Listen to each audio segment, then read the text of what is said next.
What's up, ladies and gentlemen? My name is Chris Corvin, and welcome to another episode of Dripping Creativity Podcast. Today, we have the pleasure of diving into the world of horror and filmmaking with the incredibly talented Tara Garwood. We're just going to run right into it. Tara, why don't you tell us a little bit about yourself? Well, I am Tara Garwood. I am an award-winning filmmaker, screenwriter, and actor. I also do voiceover and the owner of Tarakata Films. And I currently have my third short film on the festival circuit right now. We've been accepted into 13 festivals and I think gotten 14 awards. Hell yeah. So far. So we've been doing pretty good. And what else? Oh, I just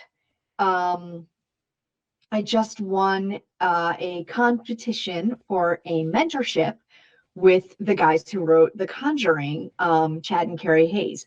So I just started that year-long mentorship with them to write my first feature film, which is a horror comedy. Hell yeah. That's good. So I write all horror. And I'm focused on like telling women's stories through horrors. That's my main, like, my jam. Hell yeah. Hell yeah. That's freaking the entire thing. Like, we met, I think it was originally on Threads and then chatted in the cafe. Yes. And then I wanted to bring you in for the documentary. And we're like, hell yeah, that's going to be amazing. Yes, and then it's like, I'm so excited for wait, this thing just came up that I might get. I probably won't, but I might get it. And then you got it. And it's like, holy shit, this is amazing. And I think, I think I should still probably be able to do the documentary because the timing should be fine. We'll get it all sorted. That I'm not even worried about. But yeah, because I really do want to do that. Yes. I really want to DP that. I think that'll be a really good project. It's gonna be fun. But yeah, we're not here about that. We're here about you. So we talk about you. So all right, then let's take a step all the way back there. What got you into screenwriting and filmmaking? Like, what brought on the passion? Yeah, so I have a little bit of a convoluted journey there, as we all do, where I started performing on stage when I was 5 with a little group called Catherine Meisel's Modeling Muppets. That was like, we performed at old folks' homes and like did like a yearly bunny benefit for like Children's Hospital. Nice. And stuff like that. And then I started doing professional theater and some on-camera work when I was about 12. And so all I wanted to do was act for like my whole childhood. I just wanted to be an actor. And so I went and I majored in musical theater in college at a tiny little school called Jacksonville University down in Florida, where there were, at any given time while I was there, no more than 5 music theater majors. Oh, Jesus. And about 20-ish theater majors all told. Wow. And I'm sorry, that was majors and minors. So it was really small. So small. But so it was so tiny. I mean, the whole school was like probably smaller than my high school. It was like 1,500 people. Really tiny school. So I went there, I did that. I met my husband my senior year there. I like to say, no offense, Jacksonville, but I took the only thing worth having there. Own that shit, man. Own it. Yeah, I'm like, yeah, I kind of took the only thing that was worth having from Jacksonville. So no point in really going there anymore, guys. Sorry. I took him with me. So yeah, I met my husband there. And then I actually did some acting, professional acting for a while, stuck in that after college, and then got into, with a couple friends, we started a horror theater. We were reviving Le Théâtre de Grand Guignol, which was the French theater of horror that started in the late 1800s, ran through about the 1960s. It's the Grand Guignol is featured in the vampire movie with Lestat. Interview with Vampire. Yeah, so there's that scene in the theater. That's Le Théâtre de Grand Guignol. That's like the Rue Morgue theater. Um, so yeah, so we were reviving that and doing this like very old. We were actually the first on the East Coast, second in the country, and third in the world that we knew of that was reviving that. I did that for about 3 years. And that taught me that I wanted to do more than act, that I wanted to go from like the very beginning all the way to the end of the project. Mm-hmm. Um, but I'm kind of a techno geek and I wanted to play with toys.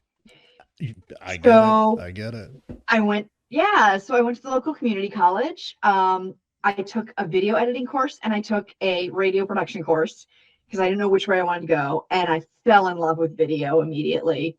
I enjoyed the radio, but I really fell in love with video editing. And so I kept taking video courses. I ended up working at the like community college TV station there as a student producer for like a year and a half.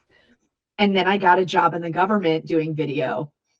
And I've been doing that for about 16 years, between video and social media. I'm now the comms and multimedia producer for NOAA's Heritage Program. So I get to like tell stories about history all the time, which is really cool. That's a lot of fun. Yeah. And then throughout that, I started doing some of my own filmmaking. And for about 10 years, I was like, I should make money off of this and make a business. And so I was like, I'm going to do marketing video. First, I was like, I'm going to do wedding videos. And I was like, no, I'm going to do marketing videos. And after several years of that and the pandemic hit, I had one of those pandemic revelations. I had an epiphany and was like, I don't like this enough to do all the BS business work that I have to do to make this a job. Yeah.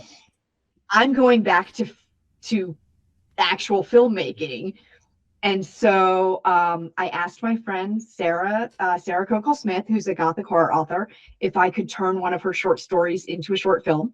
And that is the film that's on the circuit right now, on the festival circuit. Fantastic. And so I just kind of like jumped back in like 2 years ago and was like, F it, I'm gonna do creative work. I'm sick of trying to like make money with this, and I'm gonna do what I love. As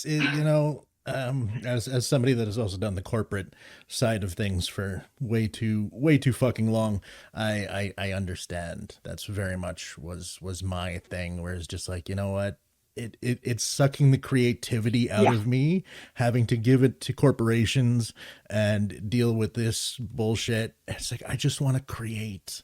I just want to make something really cool. So yeah, I 100% get that. And that's an awesome path, man.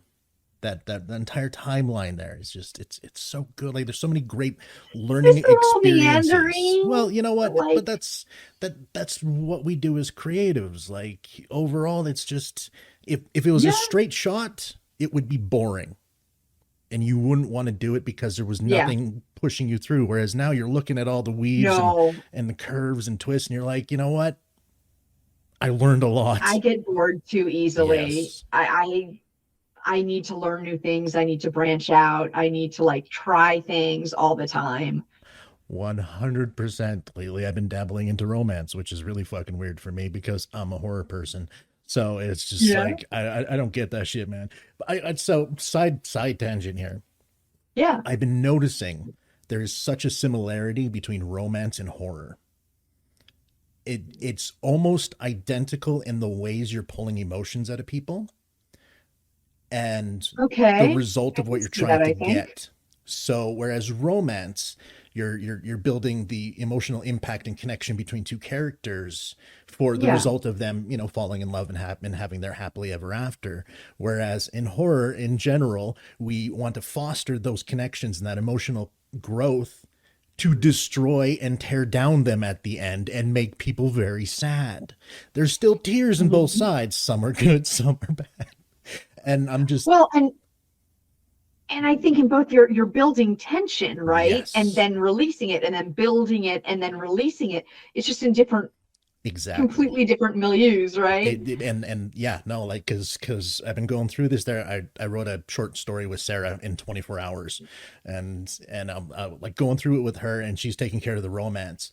And I'm like, that's how I would set up the horror side of things, Mhm, but you're doing mhm. it. Wow. They're so interconnected. So yeah, I'm really focusing on, romantic horror. I think really needs to become more of a thing. I want to see that in films. Yeah. So Okay, that's my so side tangent. my next my like one that I want to do. Okay, I have two things that I want to do. So I'm doing my comedy horror now. I want to do a musical horror. Oh, Like yes. not like Little Shop of Horrors. more like Little Shop Horrors. Yeah. Less like what's it? The organ one, the organ Uh, selling. Phantom, Um Phantom of the Opera. yeah, but more like yeah, I want to do a musical horror like Oh, movie. Repo. Yeah, less like Repo. Yeah, Yeah. less like Repo, more like Little Shop or something like that. And I also want to do, this is like, I would have to get a horror bent to it because I don't know. Everything I write, like, I try to write things that are horror and they always like go down at least a horror-esque path. Um, a fantasy where instead of it being like a teenager or a young adult that gets sucked in to a fantasy world, it's like a 45-year-old divorcee with no one Mhm. to miss her. Like, I maybe she's like a 100%. CPA and she becomes the vizier to some like war-torn country or Well, something. Like, and honestly, like especially with how the current generation is, our generation, mhm. we grew up being those teenagers in the stories. Like that's all the Yeah. way through. That's what, and then suddenly it's like, okay, well now they're like, young adults and all of that. Well, guess what? Those young adults who were always the heroes are now really old people that need to be fucking heroes. Okay, so I don't give a shit. Fuck the kids. I'm putting myself in that shit. Right. Right. I need to be like doing something other than laundry all the time. You Like, know what? And literally, it makes more sense to be that age because if you're looking at the Lord of the Rings, all these other like they mhm. are generally in the 35 to 50-year-old range. All the Yes. supporting Yeah. characters, everyone that's involved, it's always the young kid coming in that's the chosen one. Well, why? That doesn't they don't have the life experience yet to make these fucking calls, man. You need somebody Yep. that knows Yep. this shit. And why do they all have to be the chosen one? Exactly. That's Bob. Like, He why showed is it up always one day. the big farmer's son? Why can't it be like I'm just a dude here or a lady Yeah. here who doesn't have any powers and I got to get through this shit. Like, So in there's a D&D character that I really want to build for a game okay. sometime where it's an old guy, about 45-ish, who hates everything that happens. And he's always the first one to go, this is the stupidest idea you've come up with. We're just going to we're just going to go in. Like, it's right there. We're just gonna, like, he doesn't want to do anything. But you find out that his son who died really wanted to be a hero.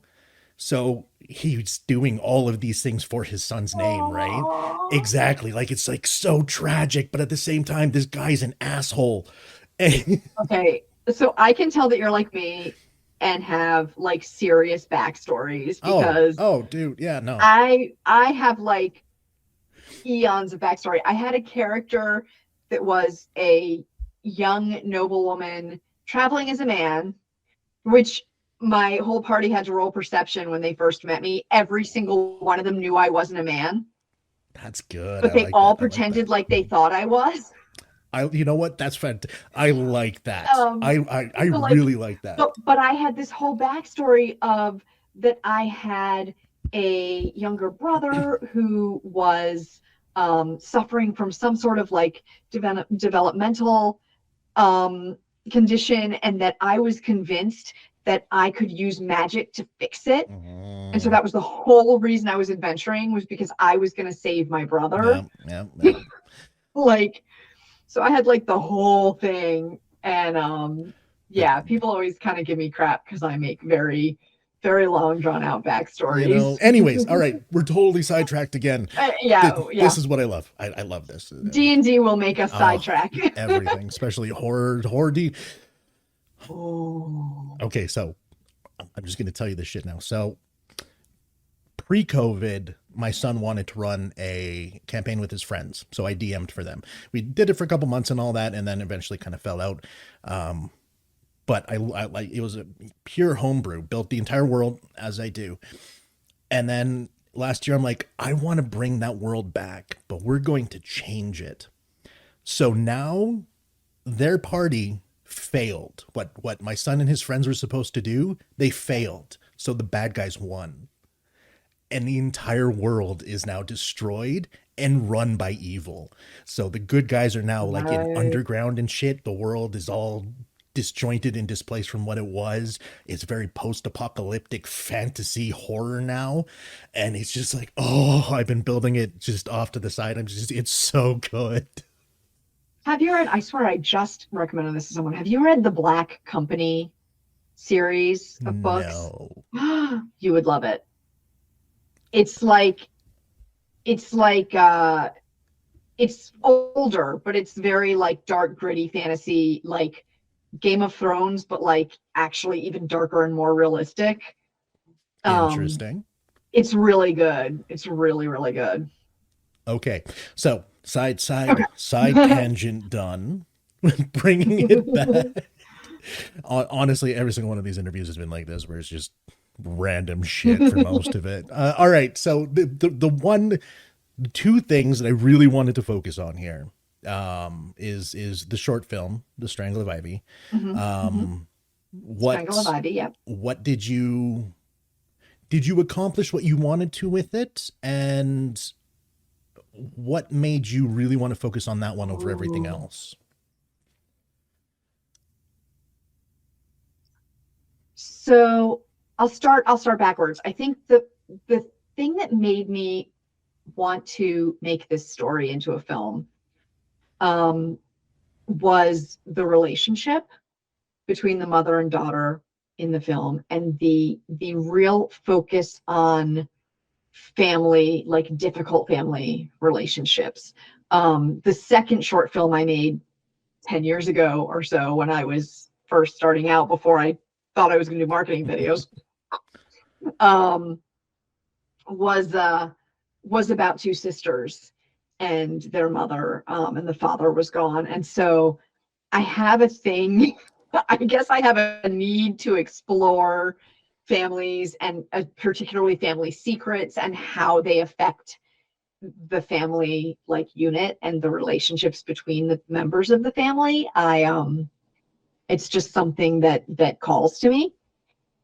So when I read that, I was like, oh yeah, this is speaking to me. And it's also, an adult woman and her older mother who, seems to be sort of maybe falling into like a little bit of Alzheimer's or something because of the way she's behaving. And that's honestly like a fear that I have as my parents are getting older and my Mm, grandmother had Alzheimer's and dementia, and like that scares me. So yeah. makes for good horror for Well, me. And then I think I mostly did what I set out to. I definitely have things where I look at it and I'm like, I wish I had mm, fixed that little thing, um, or there's a scene that we had to cut where I'm like, man, I wish we had shot that scene differently and I could have left it in, definitely. and we cut it down from originally our fine cut was 17 minutes. And then we realized that some festivals consider under 15 minutes to be a short film. We Yeah. didn't want to be cut out from those festivals. So we Yeah. got it down to literally like 14:58 and like 20-30 frames just to make sure we were a second under. And so there were things that like shortened, that tightened, that cut, that I wish I could have let breathe a little more. Mhm.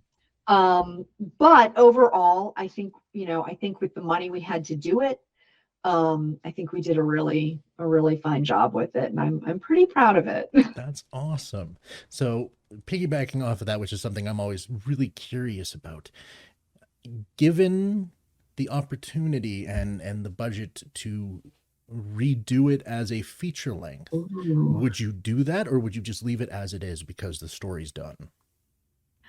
Uh, you know, I think that to make this a feature length, you would have to craft a lot more story around it, um, and possibly even add one or two characters. I think this is it's a very like tight little story that really is made to be a short. But I think you could do it. I just think you would have to really like massage it a lot and like Yeah. add a lot of like other things to it and like B lines and stuff like that.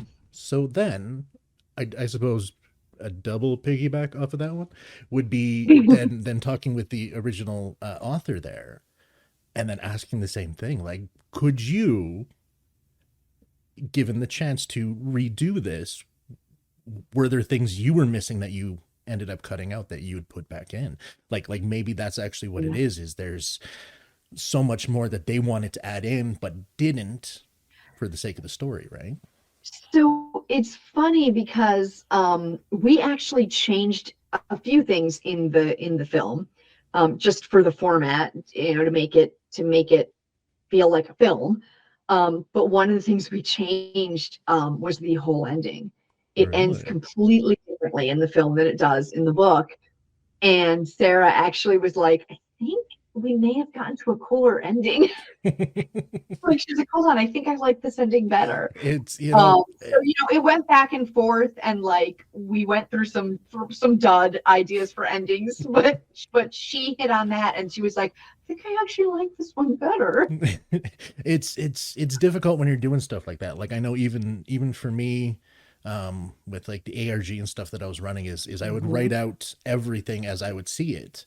And then as Mm-hmm. I was doing it, it was like, oh no, this is going to be cooler. And then this will be cooler. And I just, it ends up Yeah. becoming a free flow project just because it's easier that way and it's more fun and I like it better. But then going back to the original idea later, it's like, I kind of really like that though. Yeah. It's Yeah. as creatives, we're never going to be satisfied. And I think if we ever are, we should Mm-hmm. probably call it quits. Yeah. Oh yeah. I Just, think I think there's always something to improve, and there's always something more to learn, and you never you never I can't remember where I heard this, but basically you never finish a film, you just abandon it. Like you basically hit a point where you're like, that's, I can't do any more with you. Like this is the best I'm gonna get it right now. And then maybe a year later you're like, oh man, I could have done this. But like at the time you do the best you can, and there comes a point where you're like, I can't make this any better than it is. Even though I can see how it could be better, yeah. I can't make it better. It's part of the frustration of being a creative, Oh, I think. totally. And I mean, there's that quote. I honestly can't think of who said it right now because it's off the top of my head, and I'm horrible with names. But it's like once you put something out there, it's no longer yours. Mm-hmm, It's the mm-hmm. world's, right? And I very much believe that because when I create something, if I hit publish and I put it out there, it's done in my brain. I can't Yeah. look back on it. I refuse to. Like I'll reread it and I'll love it and I'll remember all that, but I can't dwell on what I could have done. I can't because I will just get stuck in a loop and it's no longer mine. It's out there. Well, and I think film is no longer yours even before it's finished because you have so many other creatives working with you. That. It's like you may have written the screenplay all by yourself. Mm-hmm. I didn't for this, I wrote it with Sarah, but you may have written the screenplay all by yourself or whatever. But as soon as you start the production, it's not yours. I mean, it's yours, but it's not only yours anymore. And that's part of what I love about it is hearing other people's ideas and going, oh God, that makes it so much better. I didn't even think of that. Or like, okay, that's not quite it, but what if we did this instead? Or like that feeding off of each other's creative energy. I kind of hate when people talk about auteurs in film Yes. because I get it, like yes, like Kubrick, whatever, but he didn't do everything 100% himself, right? He had brilliant actors, he had a brilliant set designer, a brilliant production designer, a brilliant costume designer. He had these people, and they weren't just like little automatons that did exactly what he told them. They came to him with their ideas, Yep. like so he was not the sole like brain behind this, and I think that's what people think of when they say auteur. Oh yeah. And Well, that's not it. 100%. you And know? I don't, for me, and again, every filmmaker is different. There are those that are very my way. This is Yeah. exactly how it is. Even Nolan, right? Like he's very much a, if it's on, like this is what it is, and Yeah. there's a reason why it's there. Totally get that. Totally get that. I can't do that. I can't, No. because the second somebody comes up to me and says, "What if we try this?" I want to try it. Even if it's Yes. Yeah. horrible, even if it sucks, I don't care. I want to try it because you know what? If it happens to make this project better, then it is worth it 100%. So I 100% agree with you that I'm the same. I'm 100% the same. I'm just like, I bring it. want to feed off of everybody's energy and like learn things as I go. And oh, You know what that's from? Improv lessons. maybe yes, and Exactly. We know what it's like to have an idea of starting a scene, and then somebody comes hmm at you with something that blows you away that you weren't expecting, and you're like, hmm fuck yeah, let's run with this shit. yes, and yes, and so we take that mentality and we put that into everything else, because that's exactly what it is. Like, I want you to yes and me. If I throw you an idea and you go, okay, what if, like, that's what has been my favorite game since I was a kid, was playing what if. And it was, yeah, what if we're Power Rangers? Okay, well, what if the Red Ranger did this, or what if the Yellow Ranger did that? right, Like, right. and it was just building these immaculate stories and just these grand things just in our mind based off of what if. Okay, yeah, let's do that. And like, I just, that's where my creative juice flows best, is Yes, just from yes. this need I to think you're create. right. I think it's very akin to the improv, like Yeah. feeling of like we're building on each other. I would very much like to talk to directors and screenwriters and all that who aren't like that, to see like their history, to figure out why they're like that. Yeah. Like I know for me with my father, he was very much the auteur type of what I say is what happens, and I'm not. So it's not a genetic thing, it's a trained, Yeah. learned thing. Yeah. And it would be interesting to figure out where that comes from.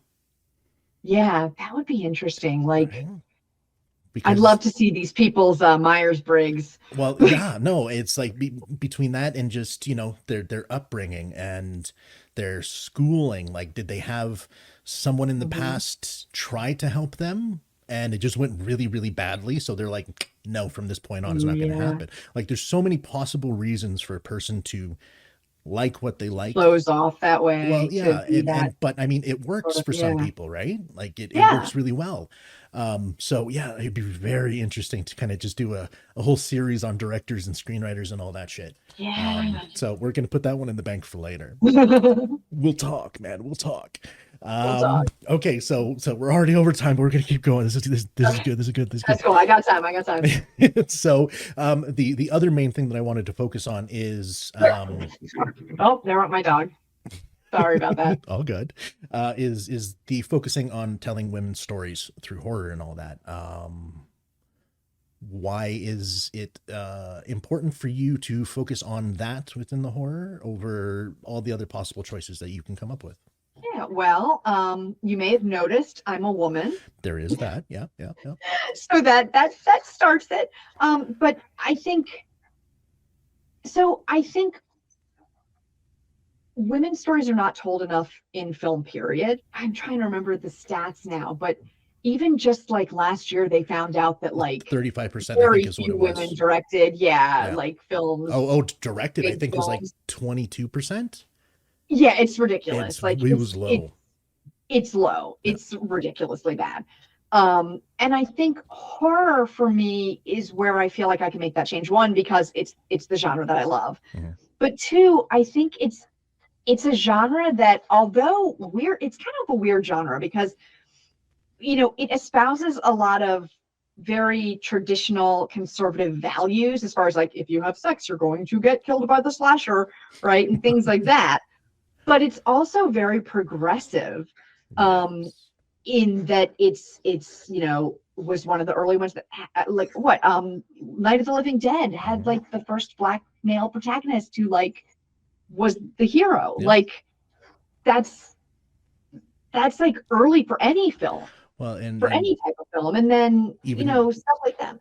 even the concept of the final girl, like that's a strong female lead that's always Yeah, there. and But acting, it can go either way, right? definitely, and but at the same time, like for me, the dichotomy of it is the fact that yeah, they are strong female leads, but they're not viewed that way, right? And Yeah. it doesn't make sense from a storytelling standpoint. Like the screenwriter goes in going, this is the strong female lead, like this is it. Right. And then the audience goes, well, yeah, but she's getting chased all the time and trying to get killed. It's like, well, yeah, but she's surviving. Like why is she Right. less than just because she But she survived? also, traditionally at least, she also has to be the one who doesn't sleep with anybody.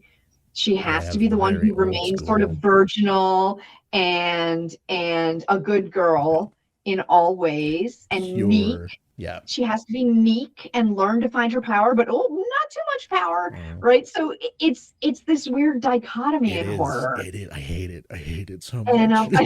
I hate it, but I also feel like it brings opportunity Definitely. to tell these women's stories that are more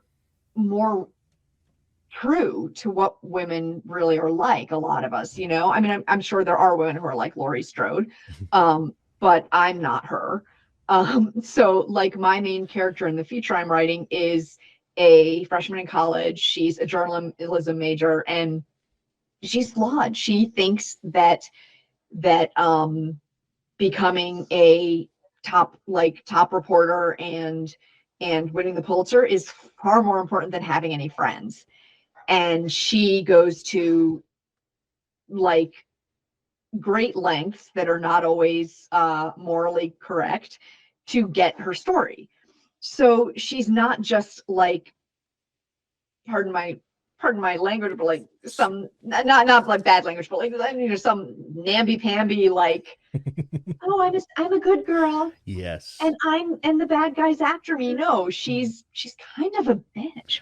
And like she needs to learn that friends are more important. And that's her arc. Like that's her journey. Is like, does she by the end learn that friends are more important than becoming like the successful career girl?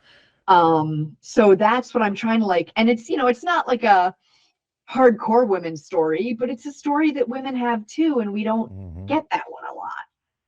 Definitely. Well, it's very Scream One Gale Weathers, right? Yes, Where it's yeah, a little like, bit, yeah. man, she was not a nice person in that movie. I don't give a shit what anyone says, man. She really wasn't.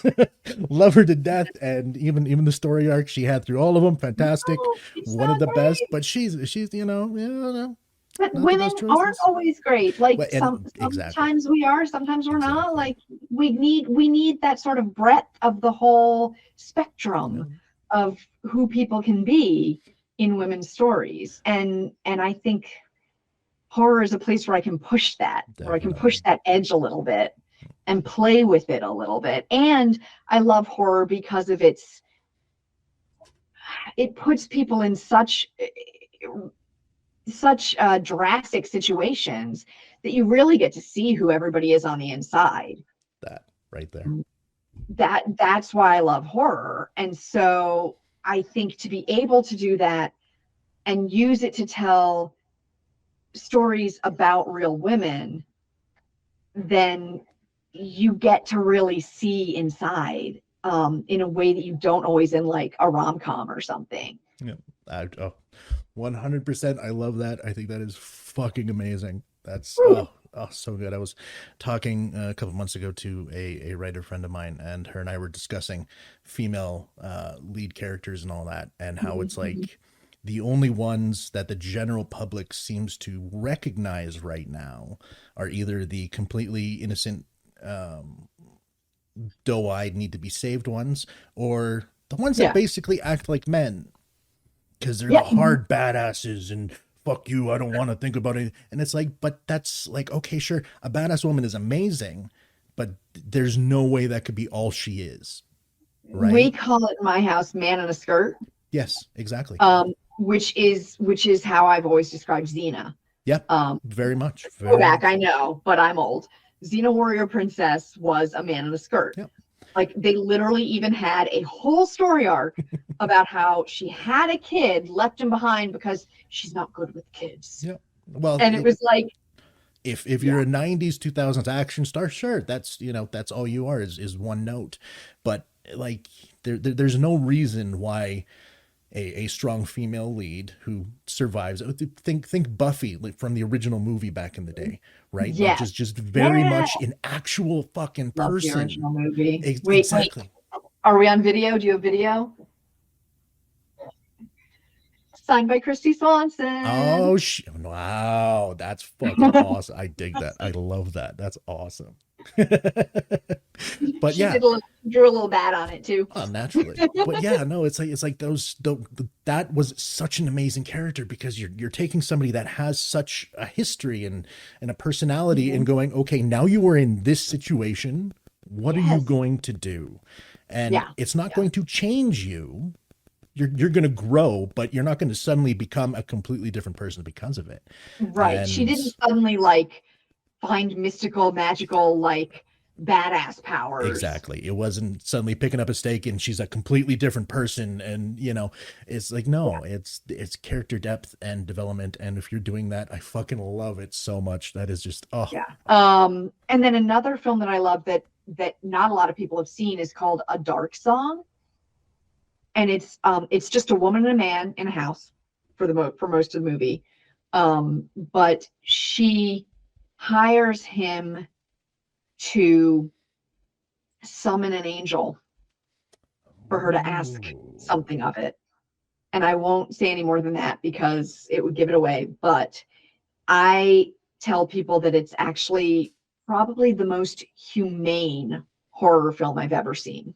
Excellent. Well, I just bookmarked it on my dark web. and it's totally fucked up, but like the end, you're like, oh wow, like, and the two characters are so real and human, and oh, it's so good. So good. Oh yeah. Okay. Well, that one is now on the want to watch for sure. We could definitely probably keep going for another like 2 hours at this shit. Yeah. But we should probably wrap this one up. So much like I did with the Snade, we might have to do a part 2 at some point to continue, because I think I only covered 2 out of the 8 questions. So, well, and if we wait a few months, I can tell you how the mentorship is going. It's because it just started. So it's a date. We I still don't know how get it's going yet. Stuff. I'm waiting for my first round of feedback. Oh. Okay, well, you know, just privately, you gotta let me know how that shit goes, because I'm 100% invested in this whole journey. So I will. I'm so excited about it. Excellent. All right. Well, thank you very much for joining us for this part 1. We'll thank you for having me. It was great. And yeah, so have a great one. We'll talk to you soon. You too. Bye-bye. Bye. Thank you, Tara, for joining us today. It was a fantastic conversation. We could talk movies all the damn time, and it would be amazing. And to everybody else, thank you so much for tuning in. Don't forget to like, subscribe, leave a rating wherever you're listening to this podcast. Be sure to check out Tara's work and keep an eye out on the latest projects. I've been your host, Chris Corvin. You can find me everywhere at Chris of the Void. This has been the Dripping Creativity Podcast, part of the Creative Coffee Cafe community. Remember, stay creative, stay inspired, and until next time, see ya.